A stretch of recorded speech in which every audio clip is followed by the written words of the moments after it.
PM किसान सम्मान निधि को लेकर केंद्र सरकार के स्तर पर जो है वो एक अगर हम कहें कि सुगबुगाहट इस बात को लेकर तेज है कि आने वाले दिनों में जो बजट पेश किया जाना है वित्तीय वर्ष 2026-27 के लिए, क्या उसमें पीएम किसान सम्मान निधि की राशि को बढ़ाने या उसकी जो पूरी संरचना है इस योजना की, उसको उसमें आमूलचूल बदलाव करने को लेकर कितने कुछ उपाय किए जा सकते हैं, इसको लेकर सुझाव और इस पर विचार की प्रक्रिया चल रही है। जहां तक सभी मंत्रालयों से इस दिशा में सुझाव लिए गए हैं। इसके अलावा जो खेती और किसानी से जुड़े हुए तमाम दूसरे स्टेक होल्डर्स हैं, उनके साथ भी विचार विमर्श की प्रक्रिया जो है वो एक तरह से अंतिम दौर में है। और अब जबकि 5 तारीख हो चुकी है, बजट में लगभग 3 सप्ताह का समय है जिसको फाइनल करने के लिए अभी जो एक तरह से युद्ध स्तर पर कवायद चलती है, उसमें सभी डिपार्टमेंट्स के सुझाव, उनके प्रस्ताव और डिमांड्स जो है वो वित्त मंत्रालय द्वारा ली जा रही हैं। तो ऐसे में कृषि मंत्रालय में भी जो है वो इस प्रक्रिया को बहुत तेजी से और जल्द समय के साथ पूरा करने के लिए काम चल रहा है। और इसमें जो बड़ी स्कीम्स हैं जिनमें केंद्र सरकार की तरफ से ज्यादा पैसा दिया जाता है, उन सभी स्कीम्स पर भी जो है वो प्रमुखता से विचार चल रहा है। तो इसमें पीएम किसान सम्मान निधि के अलावा धनधान योजना, जो पीएम धनधान योजना है, हाल ही में शुरू की गई, उसका रिव्यू करते हुए और किन बातों को इसमें शामिल किया जाए जिससे पीएम किसान सम्मान निधि की राशि भी बढ़े और सरकार पर बहुत अतिरिक्त बोझ न पड़े, इसके उपाय खोजे जा रहे हैं। तो इस दिशा में किए जा रहे उपायों की जब हम बात करते हैं तो सबसे ज्यादा जो डिमांड्स आ रही हैं या जो सबसे ज्यादा सुझाव आ रहे हैं, वो राज्य सरकारों के ऊपर ये जिम्मेदारी डालने की बात हो रही है। इस पूरे पहलू पर हम विस्तार से चर्चा कर चुके हैं, लेकिन एक नया पहलू इसमें यह भी जुड़ रहा है कि सरकार की तरफ से लगातार ये कोशिश हो रही है कि खेती किसानी के कामों में जिस प्रकार से महिलाओं की भूमिका बहुत ही महत्वपूर्ण होती है, लेकिन जब मुनाफे की बात आती है या लाभ की बात आती है, लाभांश को लेकर महिलाओं को हमेशा इग्नोर किया जाता है। तो इस दिशा में सरकार बहुत गंभीरता से विचार कर रही है कि कैसे महिलाओं की भूमिका जो महत्वपूर्ण है और उस महत्वपूर्ण भूमिका को देखते हुए लाभांश में उनकी हिस्सेदारी उतनी ज्यादा नहीं हो पा रही है,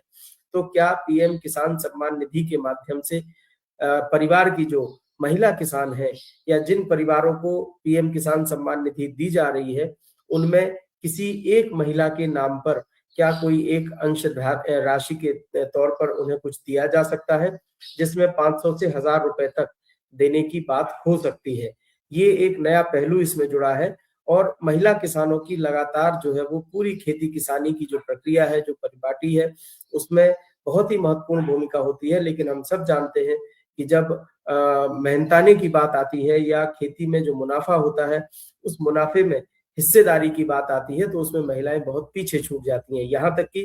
ग्रामीण श्रमिक वर्गों में भी आप अगर देखें तो महिलाओं को मजदूरी या उनका जो पारिश्रमिक है वो पुरुषों की तुलना में कम मिलता है। ये बात पूरे देश में लगभग सरकार की तरफ से बहुत कोशिश करने के बाद भी पूरे देश में लगभग लागू है और महिलाओं को कम पारिश्रमिक भी दिया जाता है। यही चीज खेती में भी जुड़ी हुई है। तो इस आधी आबादी को, जिसकी बहुत महत्वपूर्ण जिम्मेदारी है, उसको सम्मानजनक तरीके से खेती में जो उनका योगदान है उसको पूरा श्रेय मिले, इस बात का भी ध्यान में रखते हुए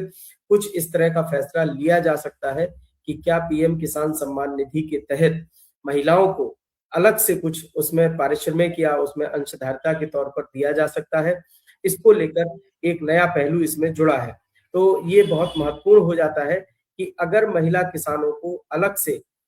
इसमें 2 सेगमेंट बनते हैं। एक तो वे महिला किसान जिन्हें अभी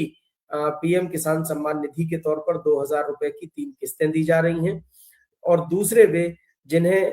खेती में जिनकी हिस्सेदारी होते हुए भी परिवार के किसी एक सदस्य के रूप में अगर पुरुष को ये राशि मिल रही है तो महिलाएं अभी अछूती हैं। तो परिवार की किसी एक महिला को क्या कुछ राशि इसमें दी जा सकती है सम्मान निधि के तौर पर, इस पर जो है एक विचार विमर्श की प्रक्रिया चल रही है और इसे